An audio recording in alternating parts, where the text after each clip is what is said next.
ukhulekela abathandekayo ngegama lenkosi yethu Jesu. Don't do me a favor, but say amen if you want to say so. Siyambonga uJesu wasifela esiphambanweni. Siyambonga uNkulunkulu owanikela ngoJesu ukuze kuzalwe thina today. Amen. Singababiziwe for an assignment. Asisindiselwanga ukuhlala. Sisindiselwe umsebenzi kufanele siwenzile. Wonke umuntu osindisiwe ubizelwe assignment. Hallelujah.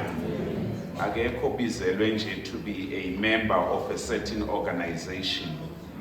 But we are all called ukuze silande nabanye sibuyele ekhaya. Glory be to God.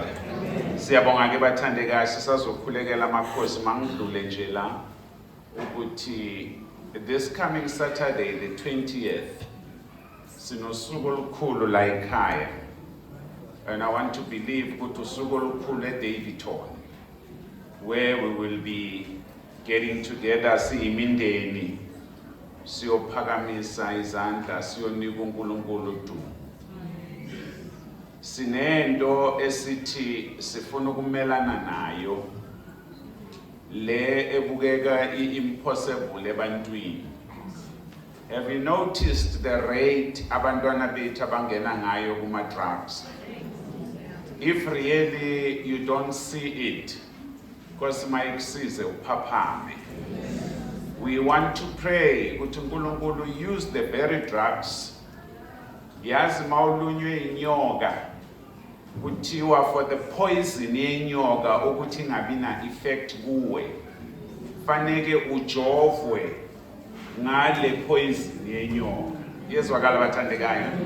Now we are saying to God, please Father, change the drugs abazidlayo zibe antidote kubo. Bathi bezidla zibe reverse process. It's an assignment esingayazi ukuthi izokwenzeka kanjani.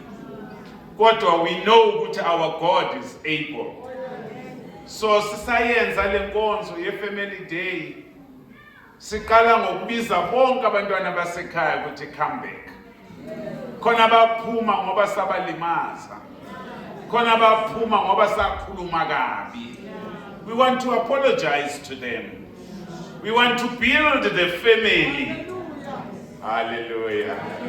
Uma umuntu ezolunga endleleni kudingeka ukuthi ifamily imkhase, support him.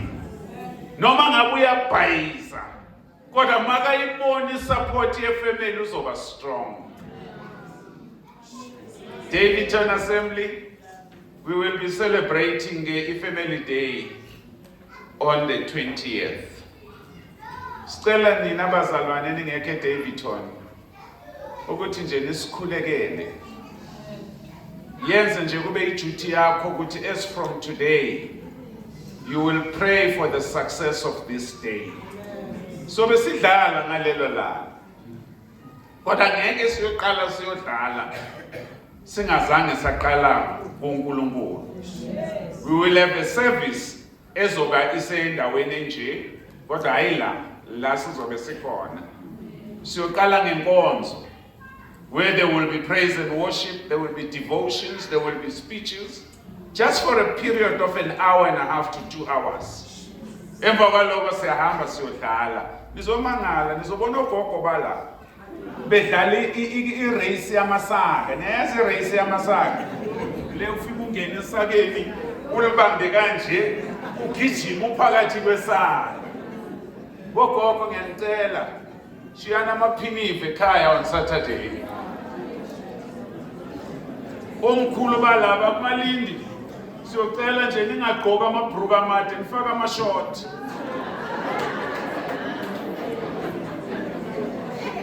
Omama hayi bezalwane alelo langa ayikho ihexo yasenkonzweni. It's a fun day. Akekho uzonqunywa. Futhi ningangifaka emoyeni nithi ngisho kanjalo. God, we are going to have fun. Hey, Nkosi yami, I don't know how to explain it. But the purpose yabo bonke lokhu is to win our lost brothers and sisters. Babuyele ekhaya. But beyond ukubuyela ekhaya, babuyele enkosini. Ikhona ingoma eculwa yabakwazi ucula mamuthuba ithi soon and very soon we are going to see the King. Isikhathi sesifikile manje. It's about time the Lord shows up. Let's prepare ourselves. Sikhulekeleni bangcwele. If you want to support us ngalelo langa, ngiyangibona ngifakeni namhlanje. Ngangithembisile vele ebandleni ukuthi as from the month of September ngizoshumayela ngigqoke i-t-shirt enje. T-shirt yale nkonzo siya kuyo Saturday. Bonke aba-attendayo sizobe sifaka ama-t-shirts. Hallelujah. Abhalwe kanje amanye emblem enkulu la esifubeni. Hallelujah. Uma ngabe ufuna ukusupporta, please buy a t-shirt. Ngoba this project ifuna imali, not for us to profit. Akubhadalwa ukuza kule nkonzo ya Saturday. Esicela kuwe nje mawufuna uhamba nathi, be here at 9 o'clock. Kukhona i-transport ezokuthatha la ikusa ku-venue. Izobuya futhi kulethe la bese uyahamba ekhaya. At no cost. Ukudla kumahala. Hallelujah. Into esifunayo nje, bring your family with you. Bring even our brothers laba abazishayela lezinto zabo. Sifuna ukuzobahaga nje. Futhi mina ngifuna ukubahaga nje. Ngibagcwalise la esifubeni. Ngithi mangibahaga kuba khona into ephuma kimi. Angibizelwanga ukushumayela. Zokhulekela amakhosi. Hallelujah. Kodwa nayo ivision yethu bazalwane. Siyakholwa ukuthi this vision izozala ezinye. There's going to be more of interaction phakathi kwethu nabantwana bethu. Abantwana bethu bathi asiba understand, baqinisile. Thina sazilela evangeli leliya. Kodwa baphila kwesinye isikhathi namhlanje. The gospel is still the same. Umehluko ukuthi we need to present it. Consider ukuthi izikhathi azisafani. Singalishintshi lona. Hayi alishintshwa lona. Kodwa lipresent in such a way ukuthi nalo athi yabhora lento, athi I've never seen something as good as this today. Sanibona bazalwane. Ngimuhle ne? Chet. Awusangizami nangesithombe nyana mfana nge-t-shirt yami. Hayi mntanami. Hallelujah. Siyabonga bangcwele. This coming Saturday, it's a big day for us. Sifuna uNkulunkulu wethu abe mningi during our fun day.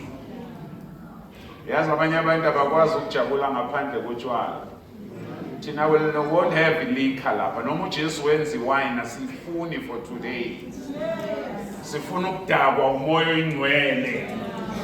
If it means that day leya venue turn into something ezoba on record, akube njalo. As long uThixo wethu ebonakele ngaleyo mini. God bless you. Sizokhulekela ke amakhosi. Ngicela sifunde incwadi yokukhulekela amakhosi bese siyathandaza. First of all, I then urge that petitions, prayers, intercessions, and thanksgiving be made for everyone, for kings and all those who are in authority, so that we may lead a tranquil and quiet life in all godliness and dignity. This is good, and it pleases God our Savior, who wants everyone to be saved and to come to the knowledge of the truth. For there is one God and one mediator between God and humanity, Christ Jesus, himself human, who gave himself a ransom for all, a testimony at the proper time. For this I was appointed a herald and an apostle. I'm telling the truth, I'm not lying. And a teacher of the Gentiles in faith and in truth. Therefore, I want the men in every place to pray, lifting up their holy hands without anger or argument. Asisukume sikhuleke.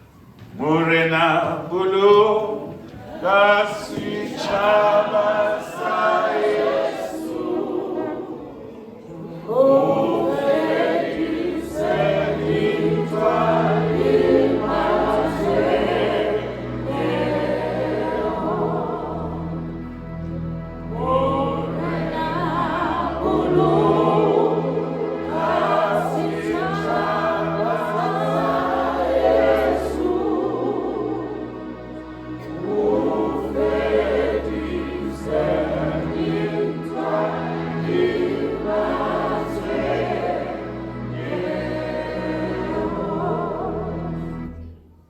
Bawethu ingcwele uNkulunkulu wethu namandla nalilanga liphakeme nalusuku lwanamhlanje myalo wakho umile ingulo yaphakade awuguquki wona ngoba uthwele izethembiso zakho lithi izwi lakho masibakhulekele bonke abantu sibakhulekele size sikhulekele namakhosi size sikhulekele nabo abasemagunyeni lithi izwi lakho ngoba lokhu kuhle kuwe wena othanda ukuthi abantu bonke basindiswe bafinyelele ekulazini iqiniso. Siyabonga baba ukuthi ukhona esikwazi ukukhala kuye, ukhona osizwayo uma sikhuleka, ukhona olalelayo uma sibika izinkinga zethu kuye. Nkosi namandla siyabakhulekela bonke. Uyabazi wena ngokwahlukana kwabo, uyabazi wena ngokwezindawo abakuzo, uyabazi bona ngokwemisebenzi obabizele yona. Bawa amandla okuhlakanipha atholakala kuwe, amandla okuphepha akuwe. Uma sicela siyazi ukuthi uyasizwa bese uyasipha njengokucela kwethu. Siyabakhulekela Nkosi besiphethe besemagunyeni ukuba Nkosi yami ngenelela emsebenzini yabo, ngenelela ngendlela abenza ngayo izinto, kukhumbuleke ukuthi bakhona abangcwele abakhulekayo ababakhulekelayo ngezikhathi zonke. Elithi izwi lakho uma basibakhulekela siyophila ngokuthula. Ngiyaxokozela ezweni Nkosi yami, ngiyaxokozela emhlabeni. Kokunye asethuki ngoba wawushilo ezwini lakho ukuthi makufisondelele insuku siyobona ngezinto ezenzakalayo. Father, we are praying in the mighty name of Jesus. Have mercy upon us. Ngoba uma sibakhulekela uNkulunkulu wethu oyingcwele kuyosenza ukuthi siphephe singabi ngama-victims. Kanti Nkosi yami siyabakhalela, sebenza ukumangalisa ezimpilweni zabo nakulo lonke uluntu. Abantu bazi ukuthi ukhona, uyaphila, unguJehova. Baba sikhulekela umhlaba wonke ngoba lezi zinto esizibona la kithi zikhona umhlaba wonke. Yelula isandla sakho Baba ngenxa yabangcwele, letha ukuthula phakathi kwabantu. Letha ukuthi Nkosi sivuseleleke, sivuleke amehlo, sibe ready for soon and very soon we are going to see the King. Masinganeliswa sithokomale sikhohlwe ukuthi konje sibiziwe futhi sithunyiwe. Asizanga kule ndawo kuba sihlale sinethezeke kodwa simele ukwenza umsebenzi. Athi uJesu mina ukudla kwami ukuba ngenze intando yongithumileyo. Nathi Baba ukudla kwethu makube ukuthi senze intando yakho njengoba usithumile. Siyabonga uNkulunkulu wethu oyingcwele ukuthi uyawuzwa umkhuleko wethu. Zikhona izimpi umhlaba wonke, uyabona wena. Kukhona ukuvukelana kwemibuso, uyabona wena. Sivule nathi amehlo sithi understand the times, ukuze kwenzeni kwethu konke sihlale kutheni elakhi icebo lona singelilahle. Athi uJesu masihlala kuye naye ahlala kithi, bawethu ingcwele, izinto ziyoshintsha, siyocela noma yini bese uyasenzela. Siyabonga ke uNkulunkulu wethu omuhle ukuthi wena uNkulunkulu ongalijikeli izwi lakho, izithembiso zakho uyaziphelelisa. Namanje nazi izinceku nezinceku zakho ziphumile bawo, zimile kuma-platform nama-podiums zikhuluma izwi lakho. Wena izwi lakho uyalihlonipha, lifakazele bawethu ingcwele, livikele bawethu namandla, mandla obumnyama wakwazi ukumelana nalo. Yenza uluntu lonke liswayo izwi lakho lishunyayelwa lilamkele, bese liyakholwa yilo, bese amandla kaMoya Oyingcwele ayehla, babhabhadiswe abantwana bakho, lakhiwe ibandla lakho. Ngoba Nkosi usibekile ukuthi sasemhlabeni sikudumise uNkulunkulu wethu oyingcwele, sikubabaze, sikwenze mkhulu. Zithi zivuka izimpi, kuvuka konke okuvukayo, sibe sazi ukuthi noma sihleli kuwe sisendaweni ephephile. Thank you Master. Na umkhonzi wakho uzokhuphuka eze kule ndawo azokwaba izwi lakho, bawethu ingcwele, membathe. Inkazimulo yakho mayihlale phezu kwakhe, ulwimi lwakhe maliphathwe uwe. Beka Nkosi ezindebeni zomlomo wakhe amandla ezwi, athi likhuluma uNkulunkulu wami oyingcwele, kwenzeke lokho ufuna ukuba kwenzeke, ngoba kwenziwa uwe Moya Oyingcwele. Thina we are mere vessels, we are mere instruments osisebenzisayo ukuze kupheleliswe icebo lakho. Namanje membathe umfihle, umpha amandla amangalisayo, ukhuluma inhliziyo yakho. Nabahleli phansi siyabakhulekela ukuthi balizwe izwi lakho, balamkele bawethu ingcwele, ukuze libasebenzele nabo ngegama lika Jesu Kristu manje kuze beninaphakade. Amen. Siyabonga abathandekayo, sibonga uNkulunkulu ukuthi sihanjiswe